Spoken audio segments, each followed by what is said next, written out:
carrier for some medications.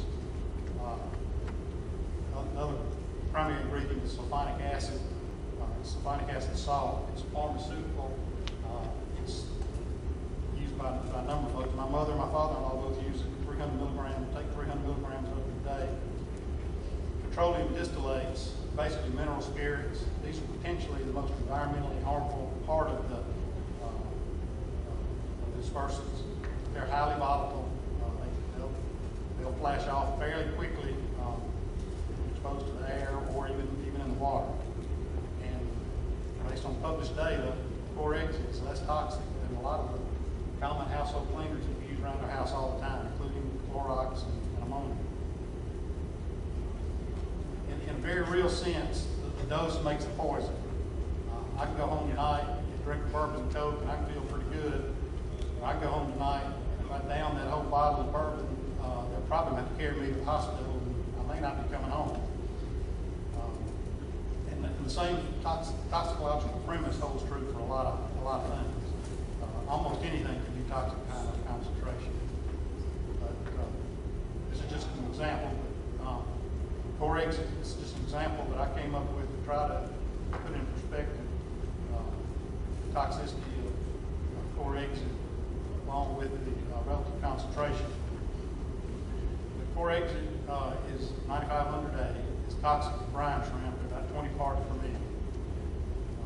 If all the dispersant, all the 1.8 million gallons that was used on this spill was dumped into an area miles square around the well, the average concentration would be 0.2 parts per trillion. It's kind of like the budget deficit. When you start to get up to billions, trillions, what does it mean?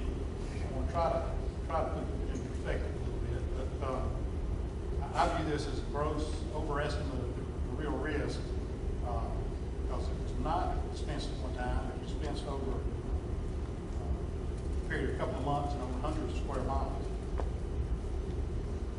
Basically, it's toxic to brine shrimp at 20 parts per billion. This would be equivalent to taking 20 drops of 20-gallon aquarium is 4/5 full. Picture this aquarium about 4/5 full. That'd be 16 gallons. 20 drops in a 16-gallon aquarium would equal about 20 parts per million. According to this test, that would kill half the brine shrimp in 96 hours. To get to 0.2 parts per billion, that would be equivalent to 1/5 of a drop in a railroad tank car, an average railroad tank car. My example, the concentration is 0.2 parts per trillion. To get to 0.2 parts per trillion, we're talking about 1/5 of a drop in a string of tank cars 10 miles long, stretching from Gulfport past Christianity. So it takes 20 drops in a 16-gallon aquarium to kill half the brine shrimp, but the actual concentration out there is so far below that it would be 0.2, it would be 1/5 of a drop distributed on a 10-mile-long stretch of tank cars. So you can see the concentration out there relative to the toxicity of organisms is really almost negligible.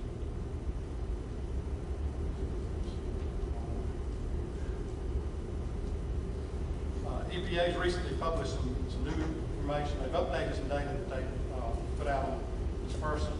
I think this just came out a couple of weeks ago.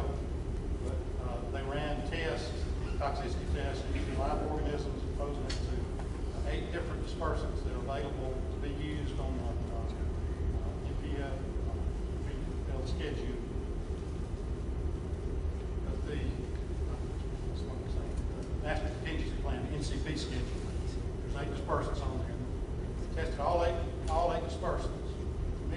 Mixture tested. Mixture of dispersant and oil is less toxic to fish and shrimp than the oil was alone. There have been reports that I think a lot of what I'm going to present tonight, you've seen a lot already in some of the slides previously.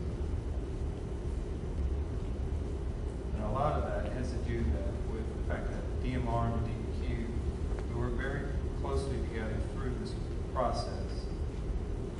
And the first slide tonight I want to show y'all is a slide that shows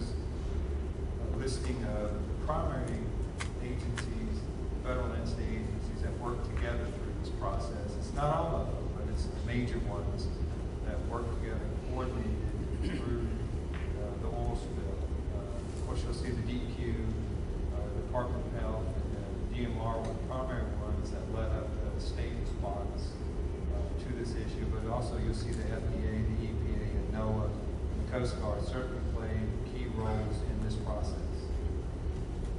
I'm going to talk a little bit about, you'll see the first 1 through 6, I'm going to have some slides on. The last 3, you'll note these are things that we've done in response to safety issues dealing with seafood. Our agency, DMR and DEQ, and the Mississippi Department of Health. Of course, as you know tonight, participating in a public meeting, that's some of the things that we've done and we continue to do and we will continue to do through this process. We do a lot of press releases, we do a lot of interviews on local, regional, and national levels to try and get the facts and the data out. We're doing right now, and you'll see on the back table and on the tables here on the side, when we break out into work groups, there's a lot of newly published newsletter, there's powerful brochures that are available that have updated information. A lot of the data that's presented in these presentations tonight are available in these brochures and newsletters. And then the first 6 bullets there I'll have a few slides on that will explain each one of those. So the first one, sort of the first things that we did in response to this is we moved through the oil spill in response to seafood safety. We did some reconnaissance, and those included, one of the first things was aerial response.